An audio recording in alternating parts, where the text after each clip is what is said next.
আমরা একটু technique change করলেই এই কাজটা অনেক সুন্দরভাবে করতে পারে। এভাবে করলে দেখেন কোনো কিছু নষ্ট হবে না। এরপর আমরা দেখা তারকে কত সুন্দর করে দেখেন ঢাকা করে নিয়েছি। যখন মানে তাঁতল থাকবে না তখন একটা গ্যাসের সাহায্যে ছোটখাটো আমরা জ্বালাই করে নিতে পারবো। অনেক সুন্দর শক্তমুক্ত হয়েছে। তো দেখেন আমরা এই কাজটা অনেকক্ষণ করতেছে। যদি এর পাশে এভাবে না করে পাশে আরেকটা পেরেক লাগাই নিই, দেখেন এখন অল্প একটু করে দিয়ে আস্তে আস্তে যায় পরিপূর্ণ টাইট হয়ে যাবে।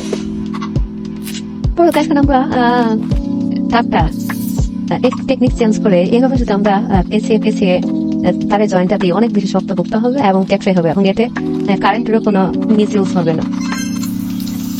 দেখেন পানির অনেক সময় আমরা পয়েন্টে যাই এই কাজগুলা হয়ে যায় না, অনেকে পানি নেওয়ার কথা নিতে পারে না। তখন আমরা এই টেকনিকটা যদি অবলম্বন করি তাহলে একই জায়গা থেকে দুই দিকে আমরা পানি নিতে পারবো। দেখেন এবং দেখতে অনেক সুন্দর লাগতেছে। এভাবে ট্রাই করতে পারে।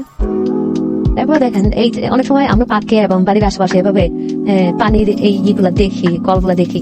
তাহলে এই সিম্পল একটা টেক্সট ব্যবহার করে আমরা এখানে এইভাবে ঢালাই করে দিই, তাহলে অনেক বেশি শক্তপোক্ত হবে এবং সহজে ভেঙে যাবে না, ব্যবহারেও সহজ হবে।